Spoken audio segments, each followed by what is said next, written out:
안녕하세요. 자, 27장 두 번째 강의 시작하도록 하겠습니다. 우리가 지금 모듈러 프로그래밍을 공부하고 있는데 이번 시간에 여러분들이 이해하셔야 되는 내용은요. 모듈러 프로그래밍이 지니는 이점을 이해하시는 겁니다. 자, 근데 그 초점을요. 헤더 파일이라는 개념을 등장을 시켜서 여러분들에게 말씀을 드리려고 합니다. 자, 헤더 파일 포함이 의미하는 거 여러분들이 이미 알고 계시죠? 정리하고 넘어가면 사실 26장에서 제가 한번 언급한 내용인데 스탠다드 IO.h라는 헤더 파일이 있습니다. 자, 그거를 우리가 AAA.c라는 파일에서 인크루드하고 있죠. 그럼 전처리기에 의해서 처리가 되면 어떻게 됩니까? AAA.c라는 파일 안에 스탠다드 IO.h 헤더 파일이 지니고 있는 내용이 그냥 완전히 그냥 들어가 버리게 되는 거죠. 이게 다예요. 그럼 이게 다인데 우리가 과연 이러한 작업을 왜 하느냐? 우리가 이렇게 얘기할 수도 있겠죠. printf 함수가 이 안에 들어 있어서. 근데 우리가 이번 시간이 지나면은요, 여러분들은요, standard io.h라는 헤더 파일을 왜 include 해야지만 printf 함수 호출할 수 있는지 명확히 이야기하실 수 있으셔야 됩니다. 자, 그러면요, 일단은 헤더 파일을 갖다가 만들어 보면은 여러분들이 다 이해하실 수 있는데, 그 만들기에 앞서서 포함하는 방법을 제가 설명을 드리도록 하죠. 자, 이거는 우리가 많이 봐오던 방법입니다. 우리가 스탠다드 io.h 헤더 파일 인크루드 할 때 이 방법을 쓰죠. 자, 이건 어떠한 의미를 지니냐면, 자, 표준 디렉토리에서 abc.h 헤더 파일을 찾아서 인크루드 시키라는 뜻이에요. 자, 그런데 여러분들은 지금 표준 디렉토리가 과연 어디를 의미하는 것인지 아마 잘 모르실 겁니다. 자, 제가 좀 설명을 드리면은요, 뭐 이미 알고 계시는 분들도 계실 거고요. 이 표준 디렉토리라는 건요, 사실 컴파일러의 종속적입니다. 예를 들어서요, 여러분들 현재 비주얼 C++ 컴파일러 사용하고 계시죠? 뿐만 아니라 터보 C++ 컴파일러를 갖다가요, 또 사용을 한다고 가정을 해보자고요. 그럼 여러분들 시스템에 비주얼 C++ 컴파일러도 깔려있고 터보 C++ 컴파일러도 같이 깔려있어요. 자, 단순히 컴파일러만 깔려있는 게 아니라 물론 통합개발 환경 자체를 얘기하는 겁니다. 그러면은요, 이러한 상태에서 파일 탐색기를 갖다 딱 띄우셔가지고요, 파일 찾기를 합니다. 뭐 예를 들어서 스탠다드 io.h 헤더 파일을 찾아봅니다. 몇 개가 나올까요? 몇 개를 확인할 수 있으시냐면은 두 개를 찾아냅니다. 그 탐색기가 하나는 비주얼 C++ 컴파일러가 세팅이 되어 있는 디렉토리에서 찾아내고요. 또 하나는 터보 C++ 컴파일러가 세팅되어 있는 디렉토리 구주에서 찾아낸다라는 겁니다. 즉, 헤더 파일, 우리가 보통 일반적으로 얘기하는 표준 헤더 파일은 바로 컴파일러의 종속적이다라는 겁니다. 그러면 여기서 얘기하는 표준 디렉토리도 컴파일러마다 틀리겠죠? 어디가 될까요? 찾는 방법은? 그렇죠. 그 탐색기 띄우셔서 돌리세요. 스탠다드 io.h 헤더 파일 찾으셔서 얘가 존재하는 위치가 각각의 컴파일러의 표준 디렉토리에 해당이 되는 겁니다. 바로 그 표준 디렉토리에 존재하는 헤더 파일을 인크루드 할 경우에는 우리가 이러한 기호를 사용한다라는 거죠. 자, 마무리 되셨습니까? 헤더 파일 안에 뭐가 들어있는지는 잘 모르지만, 자, 우리는 아무튼 이게 뭘 의미하는지, 그 다음에 표준 디렉토리가 어딘지 이제 이해를 했습니다. 자, 그러면은요, 이번에는 이걸 보도록 하죠. 이거는 뭐냐면, 우리가 경로를 직접 지정해 줄 경우에, 우리가 보통 이렇게 얘기를 합니다. 사용자가 정의한 헤더 파일을 인크루드 하는 경우에 사용하는 방법입니다. 큰 따옴표를 활용하는 거예요. 자, 큰 따옴표를 갖다가 활용할 경우에, 자, 이렇게 디렉토리 경로를 갖다가 지정해 주셔서 내가 직접 인크루드 하고자 하는 그 파일에, 헤더 파일에 디렉토리 경로를 갖다 이렇게 직접 지정해 주실 수도 있어요. 자, 그러한 방법도 있고요. 이런 방법도 있습니다. 자, 이러한 방법을 쓰실 경우에, 이거 뭐예요, 지금? 디렉토리 경로는 없고 내가 인크루드 하고자 원하는, 자, 인크루드 하고자 원하는 파일의 이름만 존재하죠? 이 경우에는요, 자, 현재 작업 디렉토리에 존재하는 플러스.h를 포함하라는 의미예요. 그럼, 표준 디렉토리는 앞에서 우리가 얘기를 했었는데, 현재 작업 디렉토리는 어디냐? 어디일 것 같으십니까? 여러분들 생각하셨을 때 어디가 현재 작업 디렉토리에 해당이 될까요? 그렇죠. 여러분들 지금 생각하시는 게 사실은 맞을 겁니다. 뭐냐면 프로젝트 형성하면은 여러분들 그 디렉토리 하나 생성되는 거 보셨죠? 바로 그 위치가 현재 작업 디렉토리예요. 뭐 조금 있다가 예제를 통해서 다시 한번 얘기를 해보도록 하겠습니다.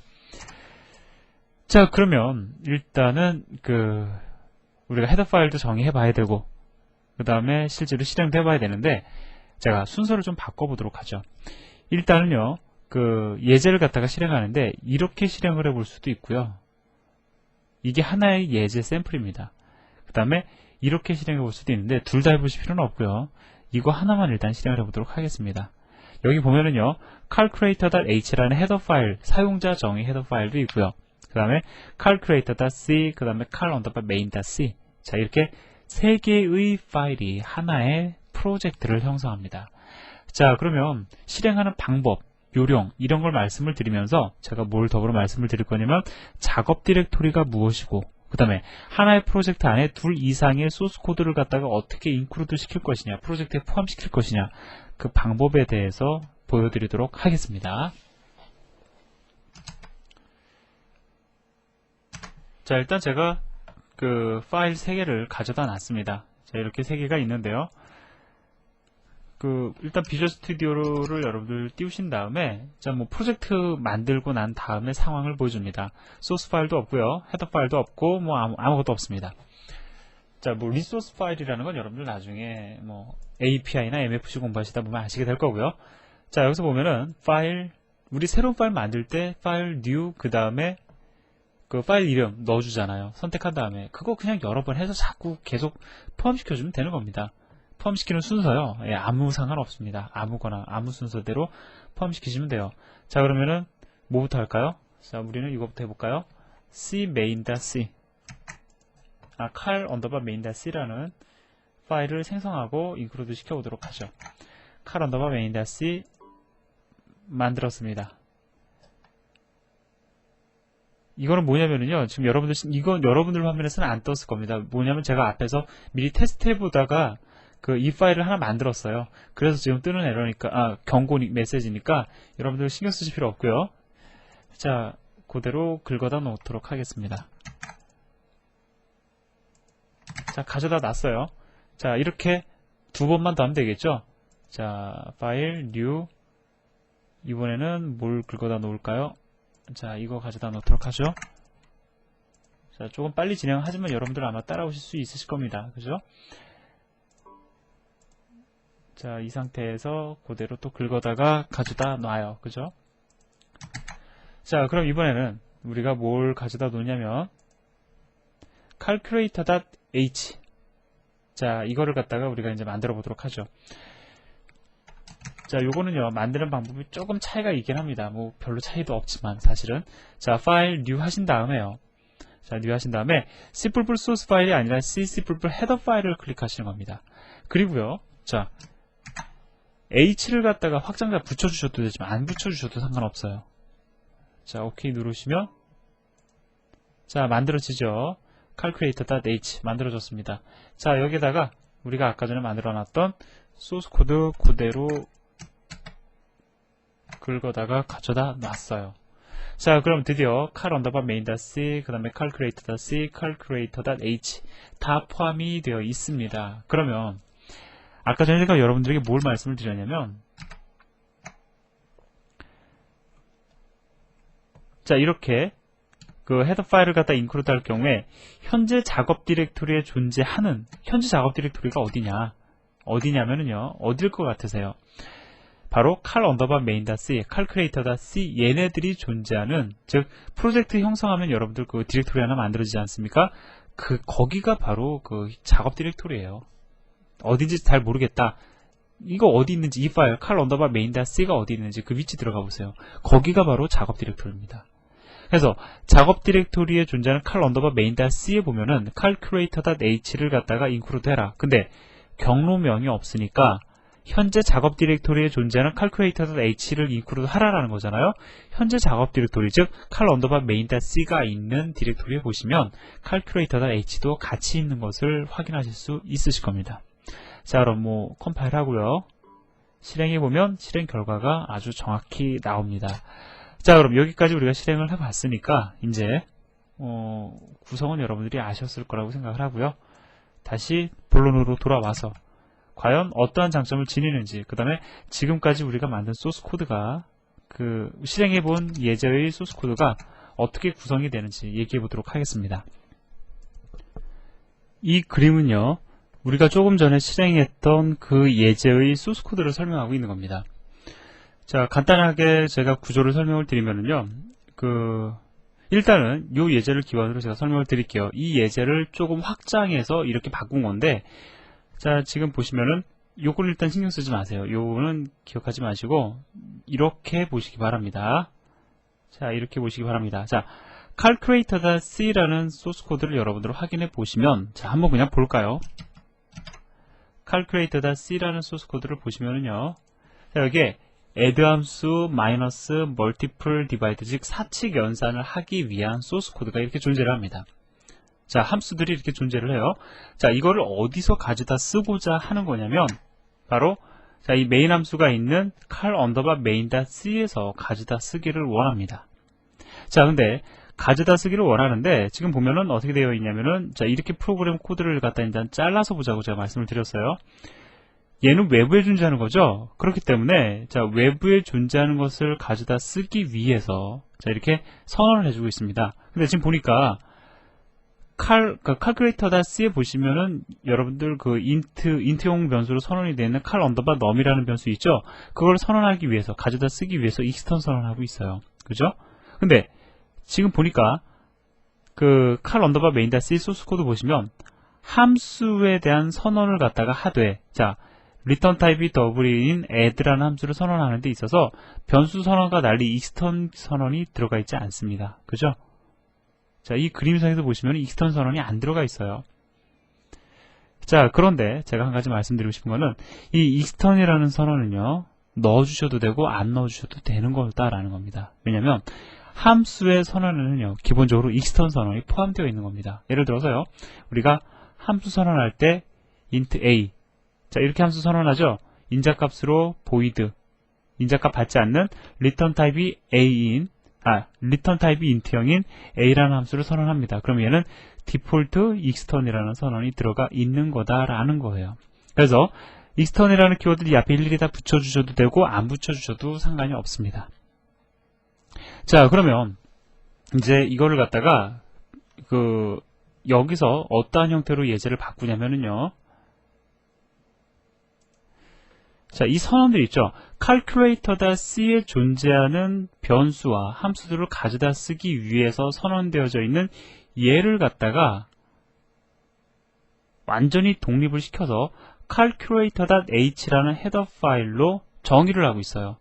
calculator.h라는 헤더 파일 내에다가 완전히 집어넣어 버리고 있습니다. 그리고 나서 이거를 갖다가 이러한 선언을 갖다가 다 일일이 집어넣는 대신에 calculator.h를 갖다가 include, 즉 전처리기에 의해서 이 파일을 갖다가 포함하는 형태로 예제를 이렇게 바꿔주고 있는 거예요.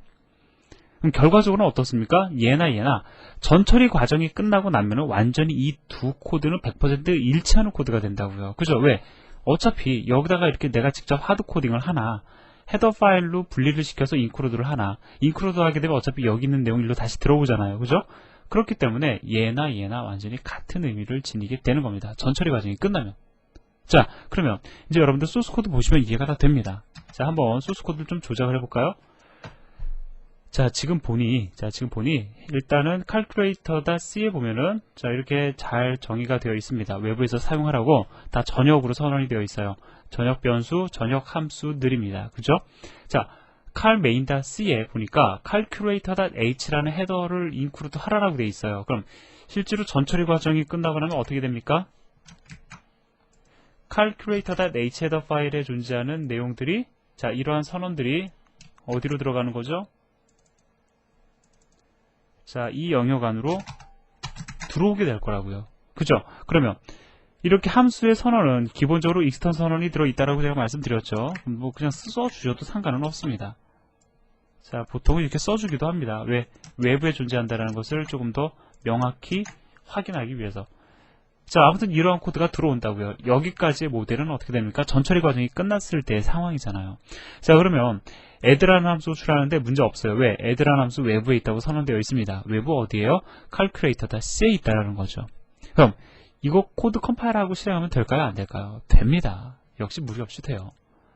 컴파일 실행되죠? 그죠? 그런데 자, 이렇게 그 선언 일일이 다 하는 거 별로 보기 안 좋으니까 이거를 갖다가 calculator.h에다가 완전히 묶어준 거고요. 그리고 cal 언더바 메인에서는 이 선언 대신에 자, 이렇게 그 헤더 파일을 include 하는 형태로 예제를 바꾼 겁니다.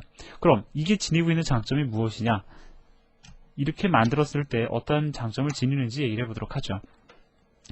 자, 누군가가 프로그램을 작성을 하는데, 자, 우리가 미리 만들어 놓은 calculator.c에 존재하는 그 함수와 변수가 너무 좋아서 이거를 갖다가 사용하기를 원해요. 이 프로그램 내에서. 그러면 만약에 우리가 헤더 파일이 없는 상황을 가지고 얘기를 해보자고요. 그러면 우리는 이렇게 얘기를 해야 될 겁니다. 네가 calculator.c에 존재하는 함수를 가져다 쓰기 위해서는 자, 이러한 선언을 프로그램 코드 내에다가 반드시 넣어줘야 된다라고 이야기를 해줘야 될 거라고요. 지금 보니까 한 줄, 두 줄, 세 줄, 네 줄, 다섯 줄이면 끝나네요. 근데 만약에 calculator.c에 존재하는 선언되어 있는 함수나 그 정의되어 있는 함수나 변수가 뭐 대략 20가지 정도 된다라고 하면은 이거 20줄 써주는 것도 일이 될 겁니다. 그런데 이거를 갖다가요 헤더 파일로 이렇게 미리 만들어 놓으면 어떻게 우리가 이야기를 해주면 되냐면 얘한테 이렇게 얘기를 해주면 될 거라고요. 네가 calculator.c에 존재하는 함수나 변수를 가져다 쓰기 위해서 참조하기 위해서 네가 할 일은 뭐냐면 calculator.h라는 헤더 파일을 단순히 include 하는 것이다 라고 이야기해 줄 수 있다는 거죠. 즉 얘 입장에서 가져다 쓰기 상당히 용이해진다, 수월해진다라는 거예요. 자, 따라서 여러분들은 이러한 그 헤더 파일을 갖다가 정의를 하심으로 인해서 헤더 파일이라는 걸 만들므로 인해서 참조하는 데 있어서 상당히 큰 유용성을 우리가 얻을 수가 있습니다. 근데 여기서 얘기를 마무리를 지으면 파일 변경의 최소화에 대한 얘기를 갖다가 여러분들과 나눌 수가 없어요. 그래서 제가 또 다른 시나리오를 하나 만들어 보도록 하죠. 자, 파일이 3개가 있다고 가정을 해보도록 합시다. 뭐 예를 들어서요. a.c가 있고요. 그 다음에 b.c가 있고 그 다음에 c.c라는 파일이 있습니다. a.c에는요. f라는 함수가 있어요. 이 f라는 함수를 b.c에서도 참조를 하고 c.c에서도 참조를 합니다. 자, 이러한 상황 뭐 나름대로 우리가 고민해서 생각해 볼 수도 있겠죠. 자, 이러한 상황인데 예를 들어서요. f라는 함수의 예를 들어서 return 타입이 바뀌었다. 혹은 전달받는 매개 변수의 타입이 바뀌었다. 라고 하면은요. 어떠한 일을 우리가 생각해 볼 수 있냐면 b.c에서 f라는 함수를 갖다 참조하기 위해서는 f라는 함수를 갖다 선언해 줘야 되죠. 자, extern 선언해 줘야 될 겁니다. extern 키워드 안 붙여도 되는 거 아까 전에 말씀을 드렸어요. c.c에서도 f를 갖다가 사용하기 위해서는 그 f에 대한 함수 선언, extern 선언이 들어가야 될 거라는 거죠. 문제는요. f라는 함수가 f라는 함수의 return 타입이 바뀌면은 무엇을 다 바꿔야 되냐면 b.c에 선언되어 있는 f라는 함수, 그 다음에 c.c에 선언이 되어 있는 f라는 함수 둘 다 바꿔줘야 된다라는 겁니다. 그런데요. 만약에 f라는 함수의 선언을 갖다가 우리가 a.h라는 헤더 파일 안에다가 넣어 두었다라고 하면 그리고 자, b.c가 얘를 include하는 형태였다라고 하면 c.c라는 헤더 파일이 얘를 include하는 형태였다라고 하면은 좀 상황이 좀 복잡한가요? 자, 그러한 상황이었다라고 하면 결과적으로 우리는 a.h만 바꿔주면 될 뿐 얘네들은 변경이 전혀 안 이루어진다라는 겁니다. 변경할 필요가 없다라는 거예요. 자, 그림을 다시 한번 그리면서 정리를 해드릴게요.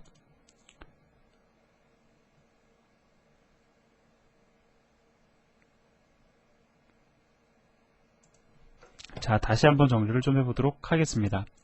자, 소스 코드를 좀 만들어 볼까요? 자, 여기서요, 제가 어떤 상황을 갖다가 조금 연출을 해보도록 하죠.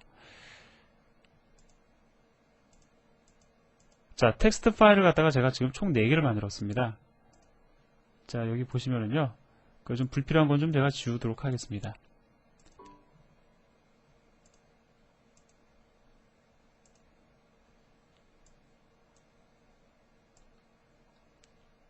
조금 전에 상황을 갖다가 여러분들에게 지금 설명을 드리기 위한 건데, 자, 일단 text2 예를 들어서요, 얘가 그 파일의 이름이 a.c라고 가정을 해보자고요. 얘는 return 타입이 int인 fct라는 함수가 있습니다. 자, 얘는 인자값으로 void를 받아요.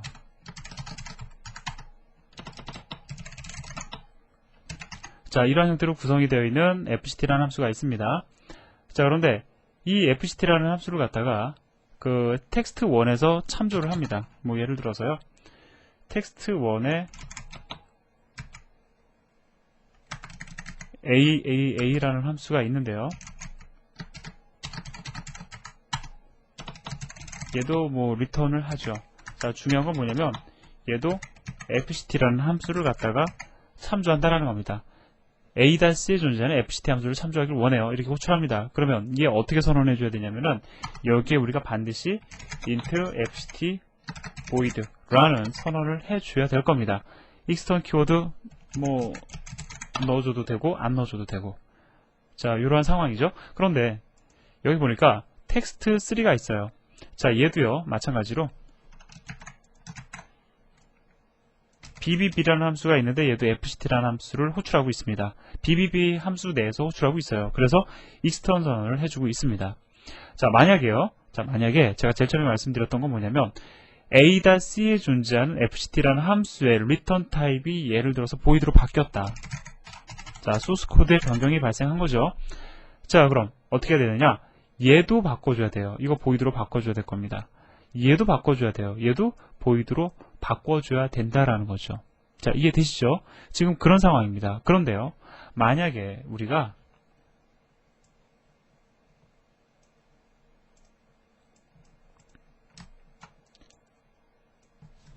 자, 얘는 다시 int로 두고요. 예를 들어서요. 자, 얘가 a.h라는 헤더 파일이고 얘가 가지고 있는 건 뭐냐면은 fct라는 함수의 선언입니다.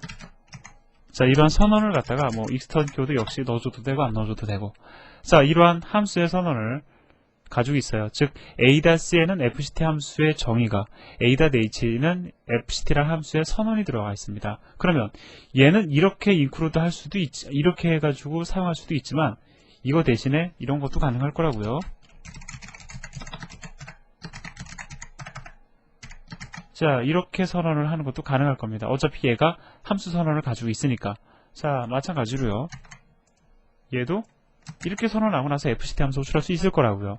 자, 만약에요, fct 함수의 return 타입이 void로 바뀌었다. 자, 뭐만 바꿔주면 되죠? 이 함수를 실제로 호출하고 있는, 자, 뭐 이 파일이라 이 파일 바꿀 필요 있습니까? 전혀 바꿀 필요 없어요. 왜냐면은 그 a.h라는 헤더 파일 안에 존재하는 함수의 선언만 바꿔주면 되기 때문이죠. 즉 변경을 최소화시킬 수 있다는 겁니다. 만약에요, 이 함수를 참조하고 있는 파일이 더 많다. 그러면은 이렇게 헤더 파일을 따로 정의했을 때 얻게 되는 유용성, 여러분들 나름대로 더 확실하게 느끼실 수 있으시겠죠. 자, 그래서 제가 지금 말씀드린 내용이요, 잘 이해가 안 되시면 한 두세 번 반복해 보시기 바랍니다. 제가 가장 답답했던 것 중에 하나가 헤더 파일의 존재는 아는데 이걸 왜 사용해야 되는지 이걸 잘 모르는 친구들이 상당히 많은데, 제가 설명드린 내용들 잘 생각해 보시면 충분히 이해가 되실 거라고 생각이 듭니다. 예전에 제가 이런 형태로 만들어서 보여드렸는데 여러분들은 한번 실제로 실행을 해 보시기 바랍니다. 자, 그래서 대략적으로 마무리를 짓도록 하죠. 자, 그래서 파일의 변경이 최소화될 수 있다는 거죠. 프로그램 코드의 변경을 최소화시킬 수 있다는 겁니다. 자, 이제 대략적인 내용은 우리가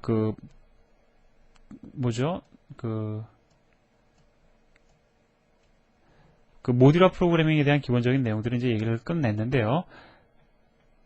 이제 중요한 내용이 뭐냐면 조건부 컴파일이라는 개념도 여러분들이 좀 아셔야 되는데, 이거는요, 여러분들이 모듈화 프로그래밍을 하는 데 있어서 제공받을 수 있는 도움, 그런 측면을 갖다가 언급하는 겁니다. 자, 여기서부터는 또 다음 시간에 이어서 하도록 하겠습니다. 수고하셨습니다.